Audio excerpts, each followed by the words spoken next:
स्वागत है आपका 4 टीवी पर। मैं हूं आपके साथ जो इसे रुक करते हैं खबरों की ओर। दिल्ली से खबर सामने आ रही। दिल्ली विधानसभा में सीएजी रिपोर्ट पर चर्चा के दौरान भारी हंगामा होने की जानकारी सामने आ रही। विधानसभा में जाने से रोकने पर आम आदमी पार्टी का जोरदार प्रदर्शन किया गया है। पुलिस ने बैरिकेड लगाकर आपके विधायकों को रोका और पूर्व सीएम आतिशी ने बड़ा दावा किया है, आप विधायकों को विधानसभा परिसर में घुसने नहीं दिया गया। तो यह दावा पूर्व मुख्यमंत्री आतिशी ने किया है। आपको बताते चले, सीएजी रिपोर्ट पर चर्चा के दौरान ये भारी हंगामा होने की जानकारी आप बताते चले। दिल्ली से यह जानकारी और बताया जा रहा है कि विधानसभा में जाने से रोकने पर आम आदमी पार्टी ने जमकर प्रदर्शन किया है। तो ये खबर दिल्ली की सियासत से जुड़ी हुई आपको बताते चले। जिस तरीके से देखें कैग रिपोर्ट को लेकर लगातार माहौल जो है वो गर्म होता हुआ दिख रहा है और ऐसे में एक बार फिर हंगामा होने की खबर सामने आ रही है, जहां बताया जा रहा है कि सीएजी रिपोर्ट पर एक बार फिर से आम आदमी पार्टी ने जो है विरोध प्रदर्शन किया है। हमारे साथ दिल्ली ब्यूरो चीफ स्नेह कमल सेठ हमारे साथ जुड़ चुके हैं। स्नेह कमल, जिस तरीके से सीएजी रिपोर्ट को लेकर हालिया दिनों में हमने देखा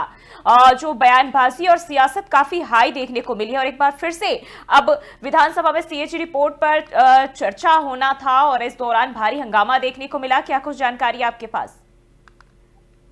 जी, अगर दिल्ली विधानसभा की अगर कार्रवाई की बात करते आज जिस तरह से जो है कल के विश्राम से रात्रि के विश्राम के बाद आज कार्रवाई शुरू होती है सीएजी की रिपोर्ट को लेकर। जैसे कार्रवाई शुरू होती है आम आदमी पार्टी के तमाम जो विधायक है वो प्रदर्शन करने लगे। उन्हें विधानसभा के अंदर घुसने नहीं दिया जा रहा है। और अगर आम आदमी पार्टी की बात करें तो आम आदमी पार्टी के सिर्फ अमातुल्लाह खान जो है इस कार्रवाई में हिस्सा ले रहे हैं, क्योंकि एलजी के अभिभाषण के दिन अमातुल्लाह उपस्थित, इसलिए उन्हें बाहर नहीं किया गया था। क्योंकि बाकी अन्य सभी विधायकों को जो है निलंबित कर दिया गया, क्योंकि अमातुल्लाह खान जिस समय उपराज्यपाल का अभिभाषण चल रहा था तो उन पर निष्कासन कार्रवाई नहीं हुई थी। इस तरह से अगर अभी की बात करें तो जो है विधानसभा कार्रवाई के दौरान सिर्फ अमातुल्लाह खान ही जो है आम आदमी पार्टी के विधायक के रूप में, बाकी सभी विधायकों को चूंकि पहले उनका जो प्रदर्शन था उसको देखते हुए उन्हें निष्कासित कर दिया गया था। और जैसा कि पहले से तय था कि दिल्ली की विधानसभा में जैसे एक रिपोर्ट परसों पेश की गई थी शराब घोटाले को लेकर, जो सीएजी की रिपोर्ट है उस पर आज चर्चा होनी थी और उम्मीद के अनुसार ही आज जो है कार्रवाई शुरू होते ही विवाद की स्थिति होगी। चूंकि आम आदमी पार्टी भी जो है बाबा साहब भीमराव अम्बेडकर के चित्र का जो है मुद्दा लेकर उसको जो लगातार सरकार पर हमले कर रही थी, और वही जो है अब जो है जिसे सीएजी की रिपोर्ट का मसला है उसको लेकर भी दोनों आपस में टकरा रहे हैं। वहीं अगर आम आदमी पार्टी की बात करें तो उसकी मुश्किलें और बढ़ने वाली, चूंकि जो है दिल्ली सरकार के मंत्री प्रवेश वर्मा ने कहा बारामूला परियोजना की लागत पहले स्वीकृत राशि दुगनी हो चुकी है, क्योंकि सरकार से कोई फॉलोअप नहीं हुआ। उस परियोजना में काम कर रही कंपनी मुझे बताया पिछले 10 सालों से कोई मतलब फॉलोअप नहीं आया है, इसकी भी हम लोग जांच करेंगे। तो कुल मिलाकर जो है अगर कहें तो सीधे सीधे आम आदमी पार्टी की जो है मुश्किलें जो है अब दिनों दिन बढ़ती जा रही हैं। और जिस तरह से सीएजी की रिपोर्ट को लेकर जो है सदन कार्रवाई बाधित है। अब सिर्फ एक विधायक की बात करें अमातुल्लाह खान अंदर है, बाकी सारे विधायक उनके जो है निष्कासित कर दिए गए हैं। बिल्कुल, जिस तरीके से हम देखें बताया जा रहा है कि जब परिसर में जाने से रोका गया तो आतिशी ने जो है पुलिस कर्मियों से बहस की और उनसे जो है ऑर्डर की कॉपी जो है उन्होंने मांगी कि वो दिखाई है। सीएजी रिपोर्ट पर जो है मामला फंसता हुआ नजर आ रहा है। जब भी इस पर चर्चा होती है विधायकों की ओर से लगातार हंगामा जो है वो देखने को मिलता है, लेकिन सवाल कहीं ना कहीं आम आदमी पार्टी पर खड़े होते हैं, क्योंकि उन्होंने खुद तो जाहिर नहीं की, सार्वजनिक नहीं की, लेकिन जब चर्चा की बारी आती है तब भी हंगामा सत्र हंगामेदार हो जाता है।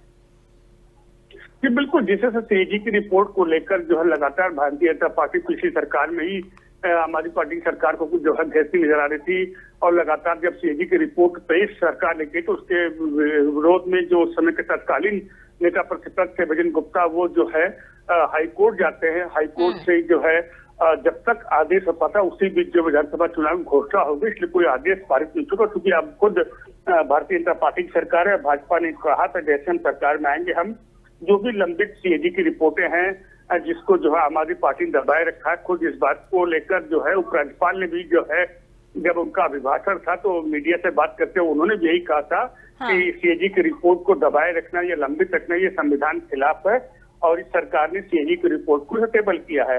वहीं अगर दिल्ली की पूर्व मुख्यमंत्री और नेता प्रतिपक्ष आतिशी की बात करें तो आतिशी ने जब उनको जाने से रोका गया तो उन्होंने कहा पुलिस अधिकारी कह रहे हैं कि आप जो है विधानसभा से निलंबित, इसलिए हम विधानसभा के परिसर में आपको प्रवेश नहीं करने दिया जाएगा। जबकि यह गैर लोकतांत्रिक है, गैर संवैधानिक है। आज तक देश के इतिहास में कभी ऐसा नहीं हुआ कि विधानसभा के अंदर विधानसभा के चुने हुए प्रतिनिधि को अंदर जाने से रोका जाए। सदन में गांधी प्रतिमा के नीचे ही निलंबित होने से भी हमारा विरोध होता। हम वो कहते कि मतलब आम आदमी पार्टी की जो है नेता आतिशु ने कहा कि हम गांधी प्रतिमा के नीचे बैठकर अपना विरोध करेंगे, लेकिन फिर भी हमें रोका जा रहा है। हमें अध्यक्ष से बात करने की कोशिश की, लेकिन उसको कोई बात नहीं पा रही है। जिस तरह से जो भारतीय जनता पार्टी का जो रवैया है वो गैर संवैधानिक और अलोकतांत्रिक है। ठीक है, बने रहिएगा हमारे साथ। आप आगे भी आपका रुख करते हैं। तो ये दिल्ली विधानसभा में सीएजी रिपोर्ट पर चर्चा के दौरान भारी हंगामा हुआ और आतिशी पूर्व मुख्यमंत्री आम आदमी पार्टी से उन्होंने आरोप लगाया, यूं कहे नेता प्रतिपक्ष हैं, और ऐसे में उनका कहना है कि हमें परिसर में जाने से रोका जा रहा है। यानी कि जब भी सीएजी रिपोर्ट को लेकर चर्चा होती है, बातचीत होती है, आपके विधायक इस पर हंगामा शुरू कर देते हैं।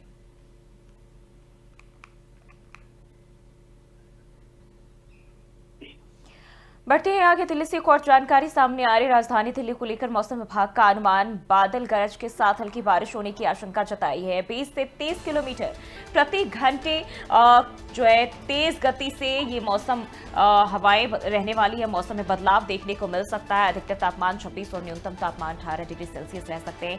पश्चिमी विक्षोभ के चलते जो है मौसम में बदलाव आया और बताया जा रहा है 2 मार्च से उत्तर पश्चिम भारत में विक्षोभ आने की संभावना जताई जा रही है। और लगातार हमारे साथ स्नेह कमल सेठ बने हुए। स्नेह कमल, जिस तरीके से हम देखें अब मौसम विभाग, मौसम में तब्दीली नजर आ रही है। आज भी हमने देखा जो है आसमान में बादल छाए हुए हैं और ठंड जो है लगभग खत्म मानी जा रही है, लेकिन मौसम में जो बदलाव है, क्या संभावना है आगामी दिनों को लेकर? बिल्कुल, पश्चिमी विक्षोभ के चलते थोड़ा सा राजधानी दिल्ली की बात करें या उत्तर भारत की बात करें तो मानसून में मौसम में थोड़ा सा बदलाव हुआ है।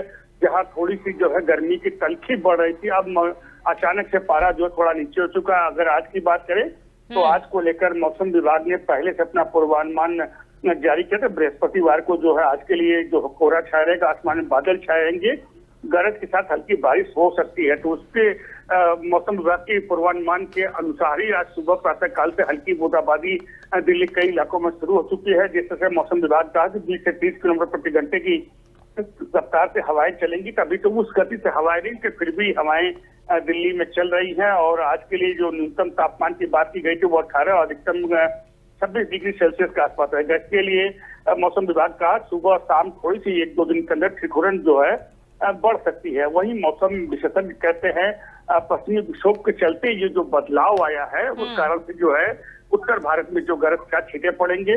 वहीं मार्च में जो है वो उत्तर पश्चिम भारत में एक नया पश्चिमी विक्षोभ की आने की संभावना मार्च के प्रथम सप्ताह में, वो भी जो है मौसम में बदलाव होगा। और मार्च के प्रथम सप्ताह, क्योंकि अब जहां तक फरवरी की बात करें तो अंतिम 2 दिन बचे फरवरी के। तो फरवरी का जो दिल्ली की अगर हम बात करें तो दिल्ली गर्मी सर्दी हो या गर्मी दोनों के लिए ही हैवी माना जाता है, क्योंकि इन दोनों ही मौसम के दौरान हम देखते हैं काफी, अगर गर्मी है तो बहुत तेज है, सर्दी है तो बहुत तेज है। और अगर हम पड़ोसी राज्यों की बात करें, उत्तराखंड की बात करें या किसी पहाड़ी एरिया की, तो कहीं ना कहीं उसका असर भी दिल्ली, राजधानी दिल्ली पर काफी ज्यादा असर देखने को मिलता है। और ऐसे में अगर बात करें इन दिनों बर्फबारी का दौर भी जारी है, राजधानी दिल्ली पर कैसा असर? जी बिल्कुल, उत्तर भारत का जब भी मौसम में बदलाव होता है उसका असर कहीं न कहीं दिल्ली, राजधानी दिल्ली, एनसीआर पड़ता है। अगर बात उत्तर भारत में अगर पड़ोसी राज्य उत्तराखंड की करें तो उत्तराखंड के भी जो सूचनाएं हैं वहां पे भी सुबह से जो है उत्तराखंड में बारिश लगातार जारी है। वहीं जो है अगर बात करें हिमाचल की और कश्मीर की, तो कश्मीर और हिमाचल में 2-3 दिन पूर्व जो है बर्फ पड़े थे, उसका असर भी कहीं कहीं तापमान में गिरावट के रूप में देखने को मिला है। और जहां तक पश्चिमी विक्षोभ का जो असर है उसके असर से जो है दिल्ली में जो आज की बारिश हल्की बूंदाबांदी शुरू हुई है और इसके मार्च में भी जो है होने की संभावना जो है मौसम विभाग ने व्यक्त की है। ठीक है, यानी कि अभी भी मौसम में जो है लगातार बदलाव देखने को मिलेंगे कुछ दिनों तक। बने रहिएगा हमारे साथ, अगली खबर पे भी आपका रुख करते हैं। तो 20 से 30 किलोमीटर प्रति घंटे की तेज हवाएं रफ्तार से जो है वो चलेंगी और अधिकतम तापमान की बात करें 26, न्यूनतम तापमान 18 डिग्री सेल्सियस रहने वाली है राजधानी दिल्ली की ये जानकारी।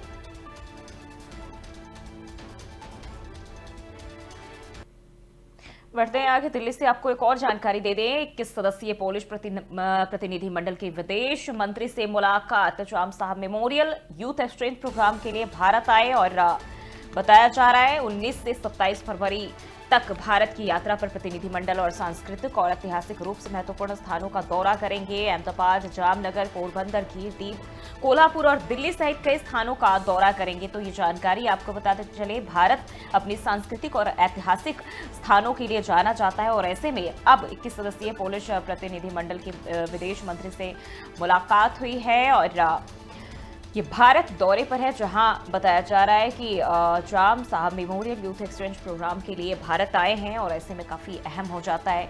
और 19 से 27 फरवरी तक भारत की यात्रा पर ये प्रतिनिधिमंडल रहने वाले हैं, जिसमें सांस्कृतिक और ऐतिहासिक रूप से जो भारत की ऐतिहासिक जगह है उन जगहों पर जाएंगे, तमाम चीज़ों को देखेंगे, यानी कि भारत की जो खूबसूरती है बारीकी से उसकी जांच पड़ताल करेंगे, जाएंगे वहाँ आनंद लेंगे। और साथ ही साथ जगहों की बात करें तो कुछ नाम भी इसको लेकर सामने आए, जिनमें गुजरात के अहमदाबाद, जामनगर, पोरबंदर, गीर, दीव, कोल्हापुर और दिल्ली सहित अन्य कई जगहों पर पहुंचेंगे और इन स्थानों का जो है वो दौरा करेंगे।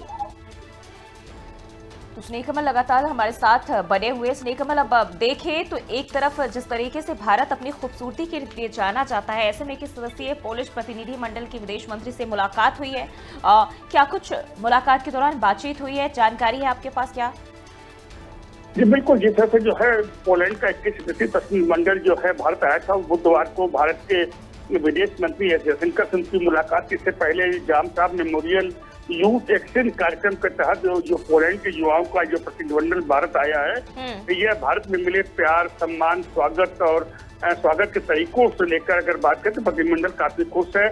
और पोलैंड के जो है बात करें अगर पोलैंड की, तो पोलैंड के युवाओं ने कहा कि ऐसा जीवन में हमें ऐसा स्वागत कभी मिला नहीं है, इसके लिए हम भारत के तहे दिल से शुक्रगुजार है। वहीं अगर विदेश मंत्री की बात करें, विदेश मंत्री एस जयशंकर ने जो अपने सोशल मीडिया प्लेटफॉर्म एक्स पर लिखा कि जाम साहब यूथ मेमोरियल एक्सचेंज कार्यक्रम के तहत यहाँ जो पोलैंड से युवा मित्र आए हैं, उनसे मिलकर मुझे बहुत खुशी हुई। वहीं अगर इस कार्यक्रम के अगर अन्य हिस्से की बात करें तो राष्ट्रपति द्रौपदी मुर्मू 4 दिन के दौरे के लिए गुजरात पहुंची हैं। वहां पे भी जो है ये पोलैंड के 21 सदस्यीय प्रतिनिधिमंडल से जो है राष्ट्रपति भी वहां मुलाकात करेंगे, क्योंकि राष्ट्रपति द्रौपदी मुर्मू बुधवार को 4 दिवसीय गुजरात दौरे के तहत नर्मदा जिले के एकता नगर पहुंची है।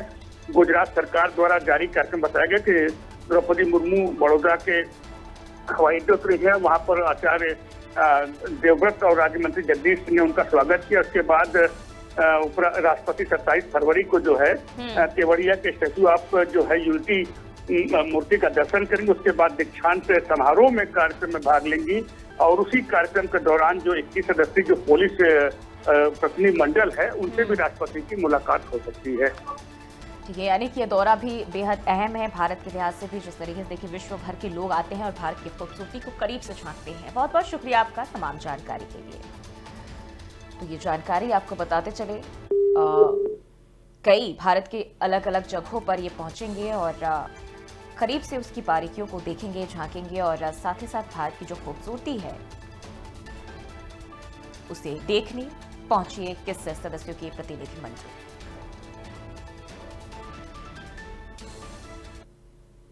और बढ़ते हैं आगे, अयोध्या से खबर सामने आ रही। महाकुंभ को लेकर संजय निषाद का बड़ा बयान सामने आया है। उन्होंने कहा कि सरकार की तारीफ करते हुए अखिलेश यादव पर निशाना साधा और कहा अखिलेश खुद ही बता दे मृत्यु का आंकड़ा। तो ये संजय निषाद का ये बड़ा बयान महाकुंभ को लेकर, महाकुंभ अब समाप्त हो चुका है और ऐसे में सरकार की तारीफ संजय निषाद ने किया है और अखिलेश यादव पर उन्होंने निशाना साधा। जिस तरीके से महाकुंभ के दौरान कई हादसे होने की जानकारी सामने आई और ऐसे में विपक्ष लगातार इसको लेकर निशाना साधते रहा है और अब उन्होंने कहा है कि अखिलेश यादव खुद ही मृत्यु का आंकड़ा बता दे। उनके बहुत नेटवर्क है, हर गांव में उनके बूथ अध्यक्ष है, वही बताएं उनके बूथ पर कितनी आदमी की मौत हुई है। तो ये संजय निषाद का ये बड़ा हमला अखिलेश यादव पर महाकुंभ में हुई मौत को लेकर, अब जिस तरीके से देखें महाकुंभ को संपन्न कराने की पूरी तैयारी सरकार की तरफ से की गई थी, बावजूद इसके कई लोगों की जानें भी इस दौरान गई, लेकिन अब इसी को लेकर मंत्री संजय निषाद ने बड़ा हमला किया है अखिलेश यादव पर और उन्होंने कहा कि अखिलेश यादव के लोग हर बूथ पर है, उनके बहुत नेटवर्क है और जिस तरीके से पहले अखिलेश यादव ने महाकुंभ को लेकर सवाल उठाए हैं सरकार पे, इसी का जवाब देते हुए, पलटवार करते हुए संजय निषाद ने ये कहा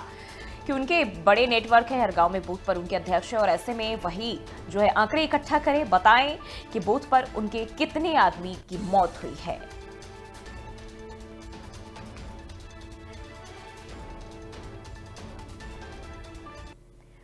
बढ़ते हैं आगे। असम से खबर सामने आ रही, जहां महसूस किए गए भूकंप के झटके। असम में भूकंप का झटका यानी कि एक बार फिर धरती हिली। देर रात को महसूस किया गया झटका। रिक्टर स्केल पर 5.1 तीव्रता इसकी मापी गई है। असम के मरीगांव जिले में केंद्र बिंदु बताया जा रहा है। अब तक कोई भी नुकसान होने की खबर नहीं मिली है। तो ये जानकारी आपको बताते चले। असम से आपको बता रहे हैं, जहां एक बार फिर इन दिनों देखे कई अलग अलग राज्यों में भूकंप के झटके महसूस किए गए हैं और इसी कड़ी में अब असम में भूकंप के झटके लोगों ने महसूस किए हैं। और देर रात को बताया जा रहा है कि जो भूकंप की तीव्रता है वो 5.1 रही और असम के मरीगांव जिले में इस भूकंप का केंद्र बिंदु बताया जा रहा है। हालांकि अभी तक इस तरह के नुकसान की खबर सामने नहीं आई है। तो असम में भूकंप के झटके से धरती हिली है, यानी कि इन दिनों देखे कई अलग अलग जगहों पर अलग अलग राज्यों में भूकंप की खबर जो है वो सामने आती रही है। और ऐसे में एक बार ये जानकारी आपको बताते चले, असम से सामने आ रहे जहां भूकंप के झटके महसूस किए गए 5.1 की इसकी तीव्रता बनाई, यानी कि जोर का कहीं ना कहीं झटका ये माना जा सकता है।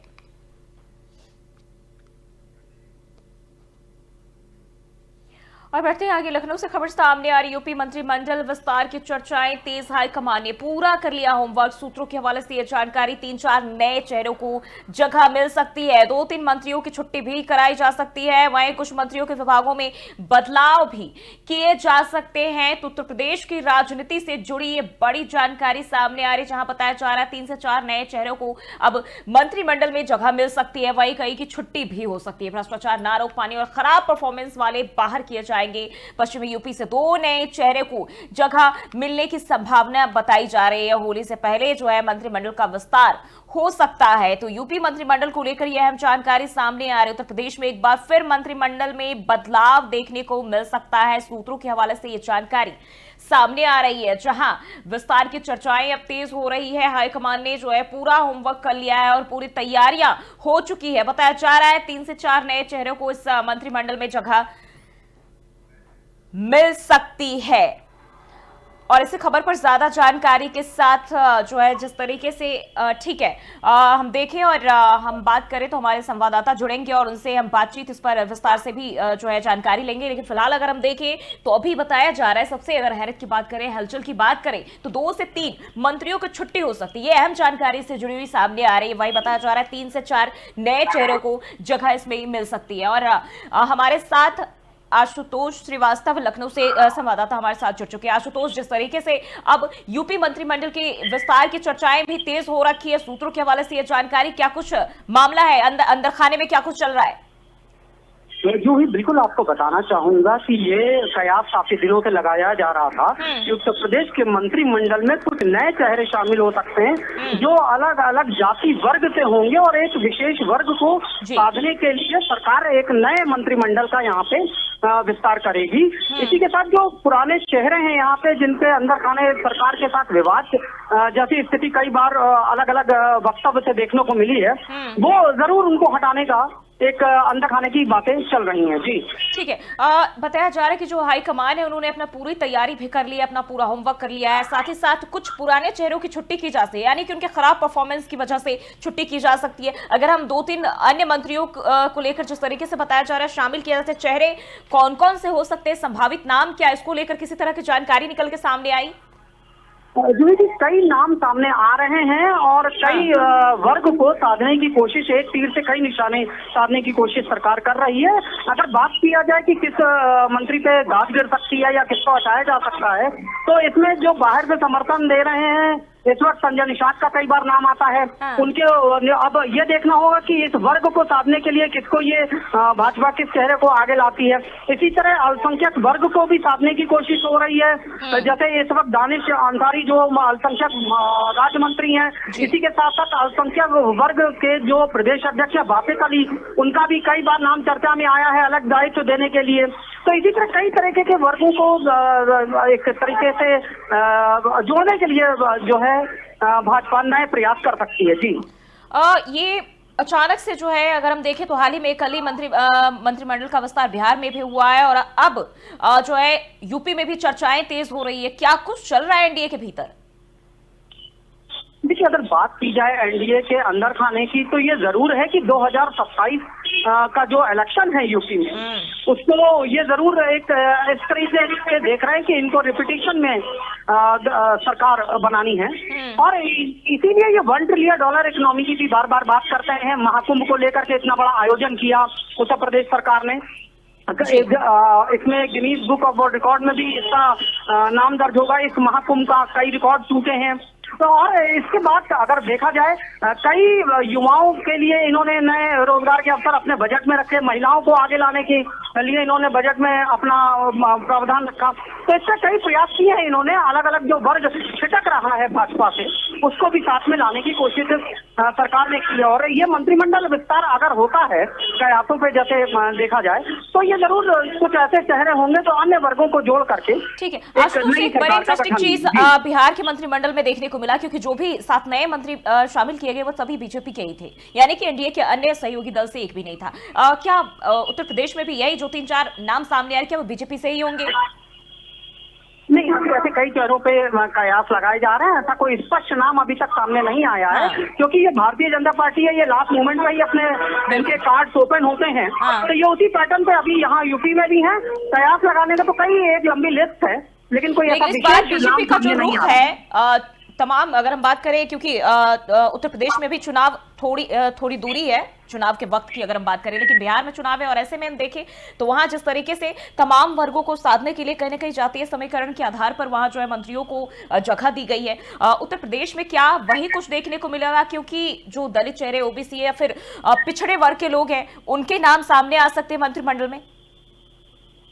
जी, जहां तक कयासों का सवाल है तो मैं आपको बताना चाहूंगा कि इस वक्त यूपी में जो मेन एक तरीके से सरकार का प्रयास है, वो अल्पसंख्यक वर्ग और अनुसूचित जनजाति को लेकर के एक समाज को मैसेज देना है, जनता को मैसेज देना है। ये सरकार का पहला प्रयास है। इसी के आसपास मंत्रिमंडल का विस्तार और नए चेहरे शामिल होंगे। अब देखना ये होगा कि आला कमान के साथ साथ यूपी के जो मुखिया हैं, उनकी क्या इसमें राय है और वो किस तरह के मंत्रिमंडल को अपना स्थान देते हैं, किन चेहरों को स्थान देते हैं मंत्रिमंडल में। यानी कि यूपी की सियासत में भी अभी हलचल मची हुई है और देखना होगा कि क्या कुछ फैसले हाईकमान की ओर से लिए जा सकते हैं। बहुत बहुत शुक्रिया आशुतोष तमाम जानकारी के लिए। तो यूपी मंत्रिमंडल में विस्तार की जो चर्चाएं हैं काफी तेज हो चुकी है। बताया जा रहा है 3 से 4 नए चेहरों को जगह मिल सकती है मंत्रिमंडल में और 2-3 मंत्रियों की छुट्टी भी हो सकती है, यानी कि जिनके खराब परफॉर्मेंस रहे होंगे उनको साइड किया जाएगा। और उत्तर प्रदेश सरकार भी 2027 में होने वाले विधानसभा चुनाव को लेकर पूरी तरह सतर्क और अलर्ट मोड पर नजर आ रही है। और ऐसे में जो है वो पूरी तैयारियां भी देखने को मिल रही है। पूरी तरह से अलर्ट मोड पर सरकार, मंत्रिमंडल में जो मंत्री है उनको शामिल किए जाने की पूरी तैयारियां देखी जा रही है।